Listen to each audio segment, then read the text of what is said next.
Hello everyone, welcome back. Today I want to talk about fencing times and incorporating that into your pel work and also into your fighting. Okay, so a fencing time is basically a turn, an action. Okay, so it's kind of like if you think about playing checkers, right? You each take turns. You go, your opponent goes. You go, your opponent goes.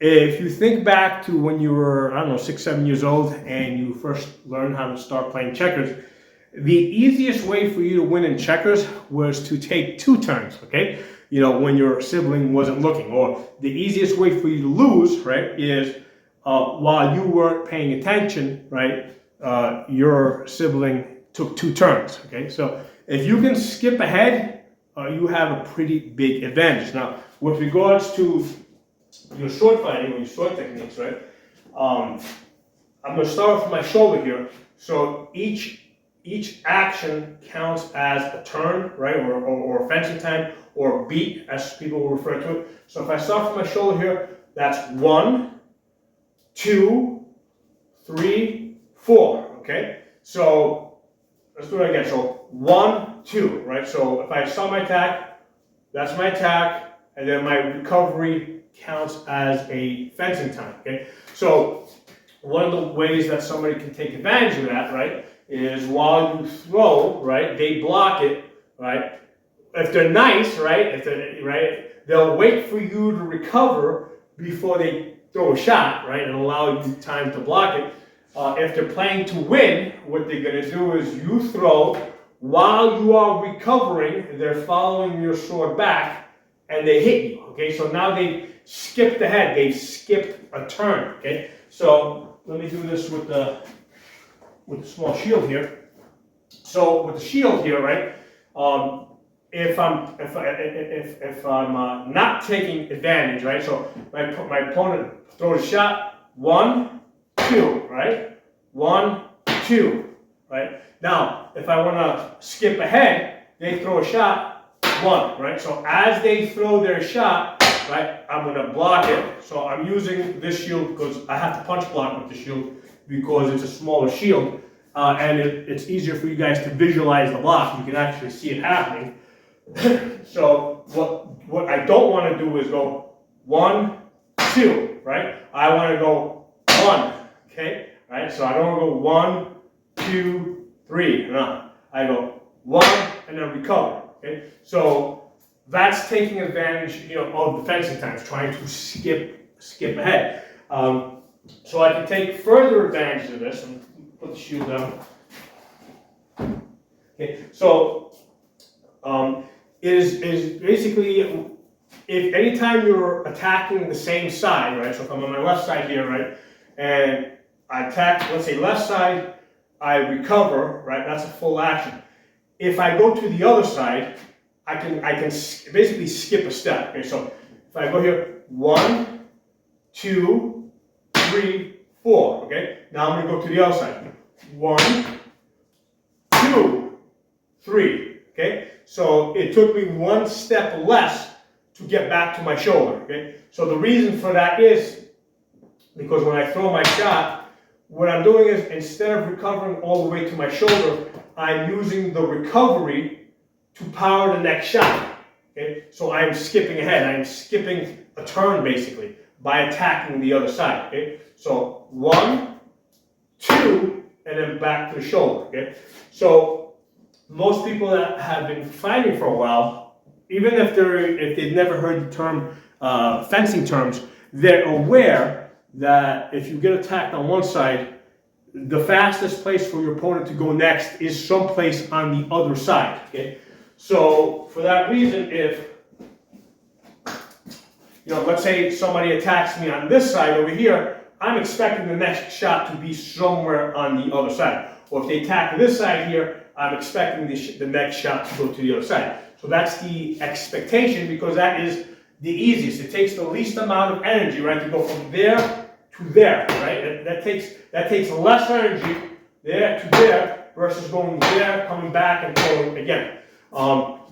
So because people expect people to do the easiest thing, a lot of times I'll cheat this, right, by doubling up on the same side, right? So if I'm here, 1, maybe come up and stutter or lean into it, right? So here, and then boom, just throw it right back, okay? Or throw it there, come back. They're expecting it on the other side and go to the leg, okay? So that's a way that you can take advantage of fencing times and the expectations that people have, okay? So another way to take advantage of this is with the thrust, okay? The thrust is really good for taking advantage of fencing times because what the thrust was happening is you throw it, you cut, and then from there that can turn into a thrust, right? So I don't have to recover the sword, right? So if I throw my cut, I don't have to come back here and thrust, right? From there I can just push through with the thrust, right? So there, and then just follow up with the thrust.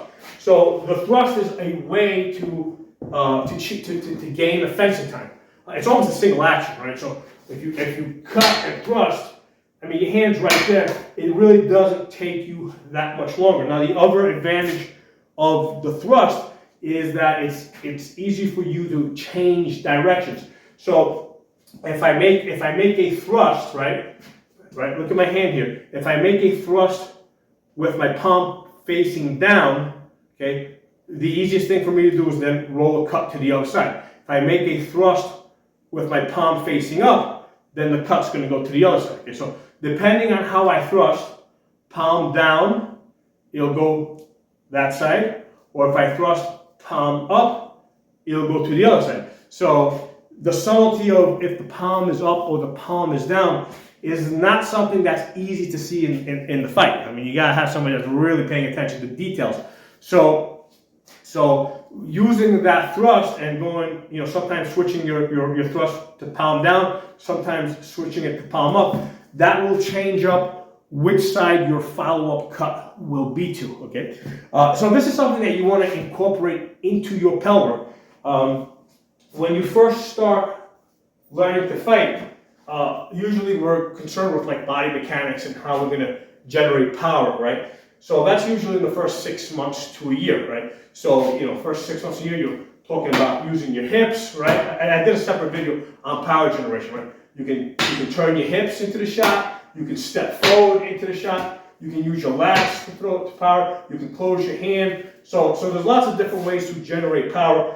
So in the first like 6 months to a year when you first start doing your pellet work, these are the things that you're mostly, you know, you're trying to learn and you're trying to build up that muscle memory. So after that first year, when you're doing your pellet work, okay, now you're thinking about fighting, okay? So you want to treat the pellet as somebody that you're actually fighting and think about what they're doing, right? So if I'm here, visualize the block, cut, okay? You know, block, cut. So work the blocks into your pellet work, you know, both you know, initiating the attacks, but also being reactive, right? So think about if they're going to block your leg, how are you going to block that leg? With a small shield like this, I have to punch block it, right? So I got to punch block, and then I want to follow up to the opening, okay?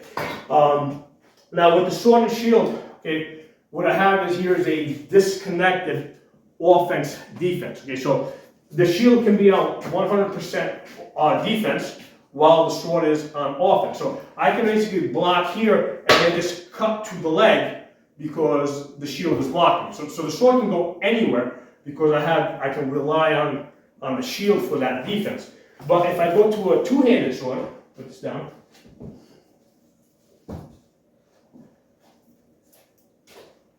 So if I go to the two-handed sword here, right? So now I have what's called a connected offense-defense, okay? So essentially what's happening is this part of the sword here is blocking me while that part up there is attacking, okay? So I cannot just attack somebody's leg and leave my head open. If I'm going to attack somebody's leg, it has to be like this, right? Because this has to be blocking while I'm attacking, okay? So again, that's one of the things that you want to work into your pellet work. And the same concept, think about those fencing times, right? So if I'm here, think about 1, 2, right? That's 2 actions, right? So 1, 2, 3, 4, okay? If I attack the other side, I can gain the fencing time, okay? So 1, 2, 3, right? So I gain a full fencing time by attacking the other side. And especially with people that fight with two-handed swords, they really expect you to attack the other side. So anytime I'm attacking here, right, people are usually going to shift their, from here, they're going to shift their defense to the other side because they know that's the most likely place I'm going to attack. And again, this is a place where you can take advantage of that, right? Because again, whether subconsciously or consciously, they're thinking about those fencing times in terms of where you are most likely to go next because it is the most efficient for you. So this is a place where instead of going to the other side, you can attack, you can double up on the same side, okay? So again, same deal here with the pal work.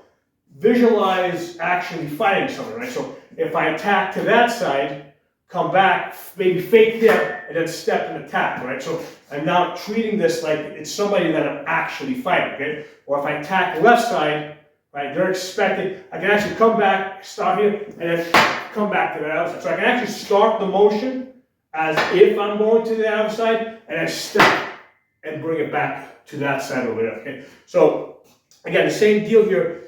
People, especially with the two-handed sword, are very conscious, maybe very or subconsciously conscious of this idea of fencing times and where you are most likely to go. And the quickest fencing time is a cut, followed up with a thrust. Okay, so this is where you cut and then just step forward. Right, you meet the blade and then step forward. So that's the fastest attack that you can make. It's especially if it's to the face. It's basically a game ender.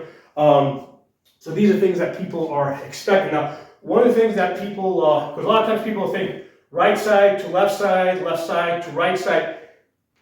A lot of people are aware of the cut to thrust, but what a lot of times people don't think about is the undercut, right?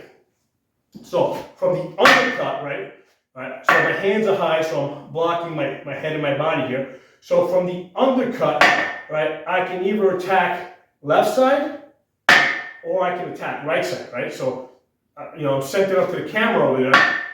I can go there or I can go there, okay? So you can use that undercut to gain offensive time. Because if I go here, yeah, they know I'm probably going to go there. Or if I go here, they expect I'm going to go there, right? But if I go here, first of all, a lot of times people don't expect that undercut. I can go there, or I can go there. So again, that's something that you can drill into the, drill on the pellet, but drill it as if though you're actually fighting somebody, and think about what they're doing and how you're responding to them, right?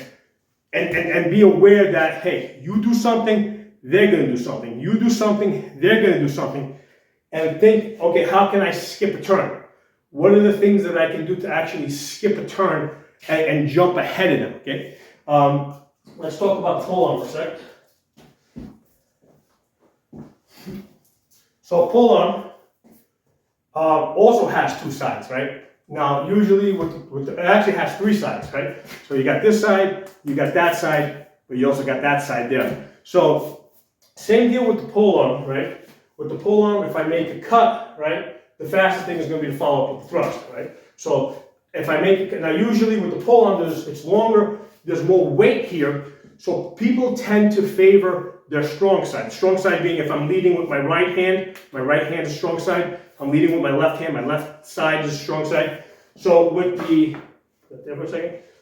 two-handed sword, because this is light and your hands are close together, it is really not that hard to go to the other side, right? To the off side, right? Because your hands are together. I can just quickly switch it. I can go either way, right? Because my hands are so close together.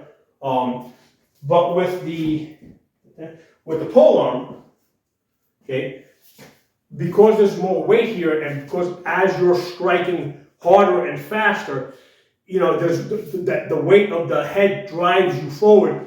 People tend to favor their strong side, okay? So again, strong side is, if you're fighting right-handed, your right side is going to be a strong side. If you're fighting left-handed, my left side is now my left side. So people are going to favor their strong side, but that, and the people that you're fighting are also going to anticipate that from you, and that's where you have an advantage that you can take advantage of rather, if you know how to attack the other side. So with the polearm, the easiest is a cut to the strong side, followed up by a thrust, or just a thrust, maybe followed up by a cut to that strong side. The fastest follow-up shot from there, right? Now with the sword, it's going to the other side, right?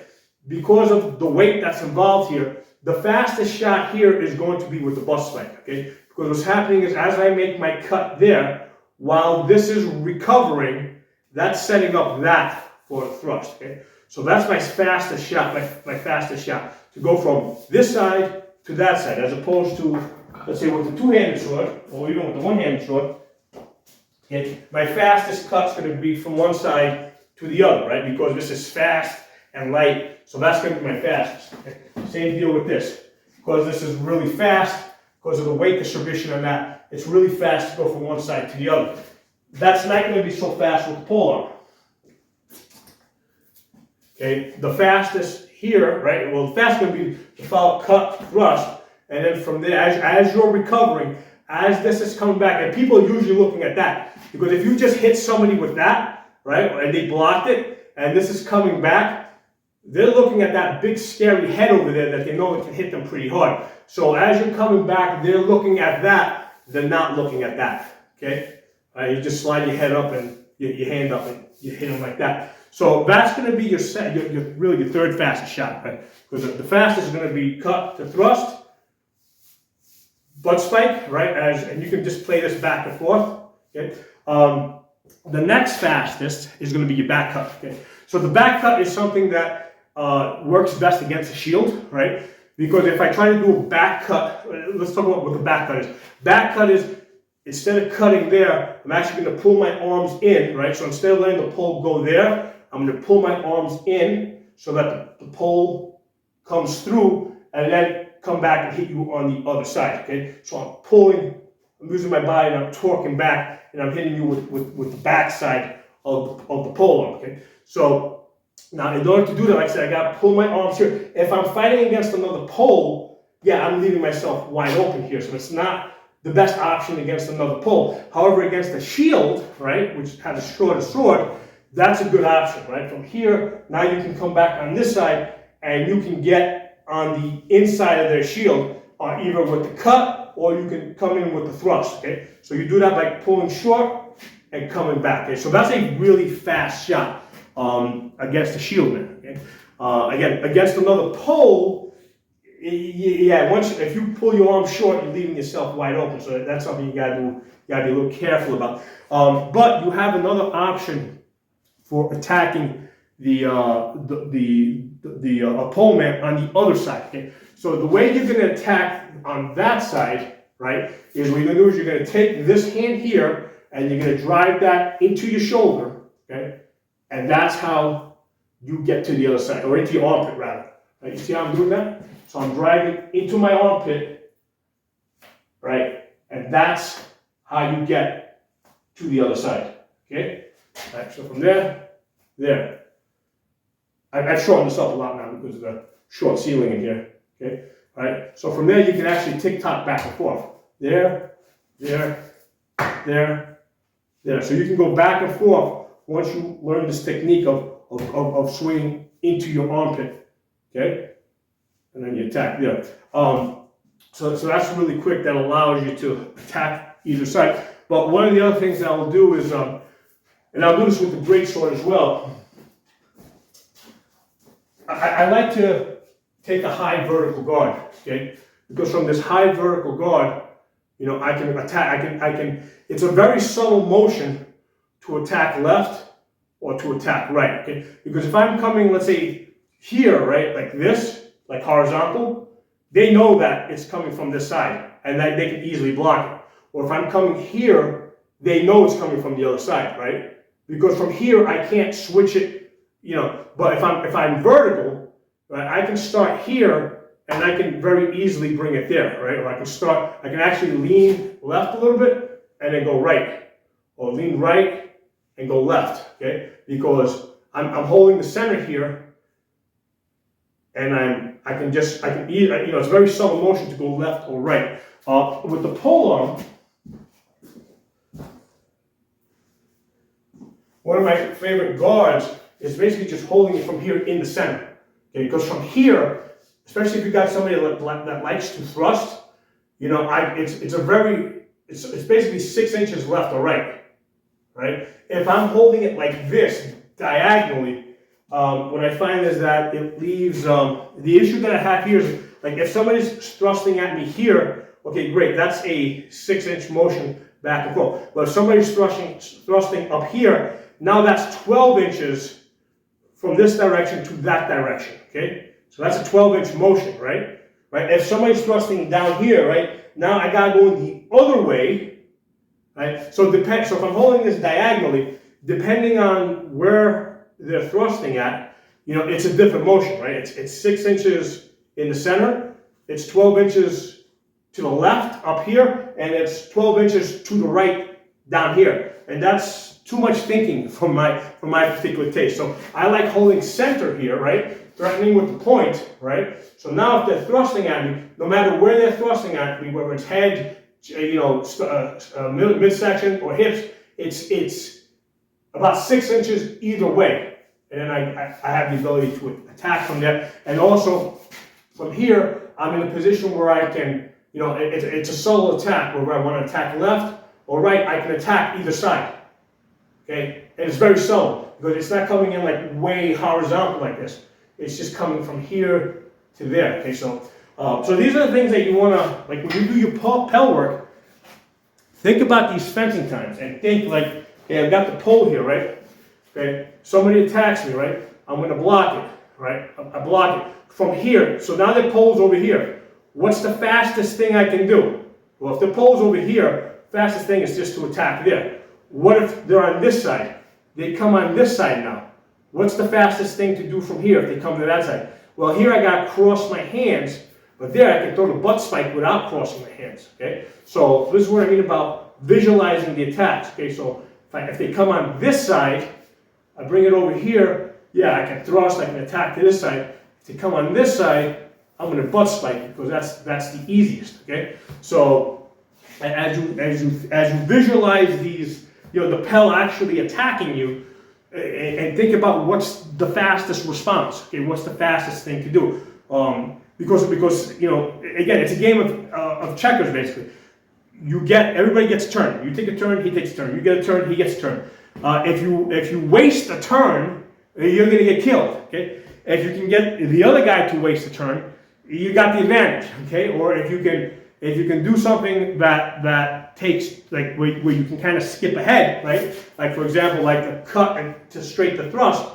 Again, you're gaining a fencing time, right? Or if you go cut to now butt spike, you've gained the fencing time, so you're ahead. Okay, so when you're on the pel, think of the pel as somebody that you're actually fighting, and visualize what they're doing to you and what you're doing in response in order to beat them. Okay, so drop some comments, let me know what you guys think. Talk to y'all soon. Hey everyone, I want to add one more thing with regards to the pel work and treating the pel like it's somebody that you're actually fighting. Because a lot of times I'll see people standing in front of the pel and just throwing like non-stop combinations, okay? So we don't want like this huge difference between like what we do on the pel and what we actually do when we're fighting, okay? So you might be able to stand in front of the pel and throw like a 7, 8, 10 shot combination. But when you actually fight, do you throw that many combinations? Okay, especially when you've already been fighting for 3 or 4 minutes. Okay, most people, not all people, but most people don't do more than 2 or 3 shot combos. Okay, most people, when they fight, they're going to start from out of range, right? A lot of times they'll throw a shot, maybe they'll throw a couple of sniping shots from out of range, throw another shot to get in range. You know, do another, you know, combination, and then get back out of range, right? And assess the situation. So that's a more realistic way that most people fight. And unless you fight drastically different, right? Unless you're somebody that goes like belly to belly with people and just unloads non-stop combination. If that's the way you fight and that's how you want to fight, that's another story, right? Because now you're practicing what you want to do, okay? And we're not going to be discussing whether that's a good idea or bad idea right now in this video. But as long as you're practicing the way that you are actually going to fight, that's fine.